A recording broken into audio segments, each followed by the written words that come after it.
Բարև ձեզ հարգելի հետևորդներ։ Ես հիշեցի իմ փաստաբանական գործունեության ընթացքում մի պատմություն, երբ քաղաքացուն կանչել էին քրեական գործով հարցաքննության, գնացել էր, նա համոզված էր իր անմեղության մեջ եւ տվել էր այնպիսի ցուցմունքներ, որ հետո պարզվել է, որ նա տվել է ցուցմունքներ հենց իր դեմ եւ նրան ճանաչել էին կասկածյալ, այնուհետեւ մեղադրյալ։ Այդ դեպքում ինչ սխալներ են գործում քաղաքացիները, երբ իրենց կանչում են հարցաքննության։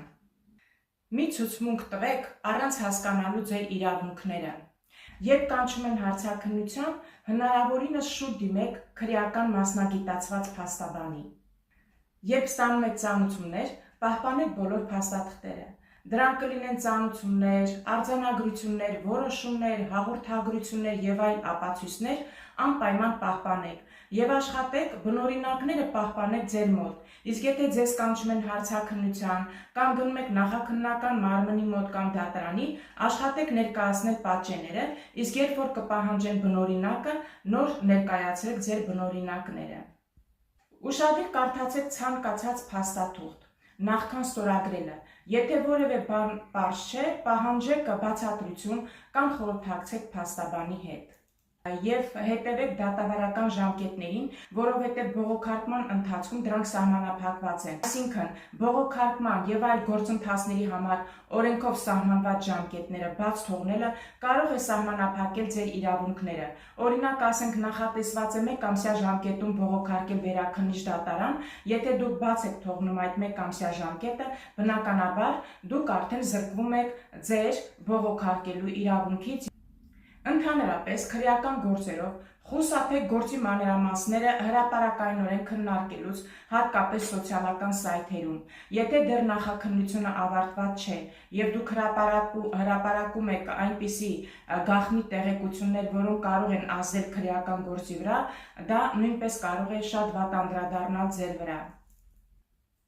Ընդհանրապես, նախաքննության եւ դատաքննության ընթացքում խորհուրդ կտամ, եթե դուք թեկուզ կասկածյալ եք, մեղադրյալ կամ ամբաստանյալ, ապա պահպանեք հանգստություն։ Զերծ մնացեք հուզական կամ անհարկի հայտարարություններից։ Ցանկացած արտահայտություն կարող է իրավական նշանակություն ունենալ։ Եթե կանչել եք հարցաքննության, ապա ներկայացեք ժամանակին։ Եթե ներկայանալը անհնար է հարգելի պատճառով, աշխատեք տեղեկացնել իրավասու մարմնին զանգի միջոցով կամ փաստաթուղթ ուղարկելով, որովհետև շատ դեպքերում դա նույնպես կարող է անդրադառնալ ձեր վրա։ Եթե ունեք անմեղությունը կամ ձեր դիրքորոշումը հաստատող ապացույցներ, դա կլինի տեսանյութերի տեսքով կամ այլ փաստաթղթային, անպայման ժամանակին նախաքննության ընթացքում ներկայացրեք վարույթը իրականացնող մարմնին, որպեսզի հետագայում կարողանաք ապացուցել ձեր անմեղությունը։ Եթե կարծում եք, որ քննիչի, դատախազի կամ այլ պաշտոնատար անձի գործողությունները խախտում են ձեր իրավունքները, քննարկեք դրանք բողոքարկելու իրավունքները փաստաբանի հետ, մի վախեցեք, անպայման բողոքարկեք, բացառք հայտնեք, որպեսզի հետագայում պաշտպանեք ձեր իրավունքները։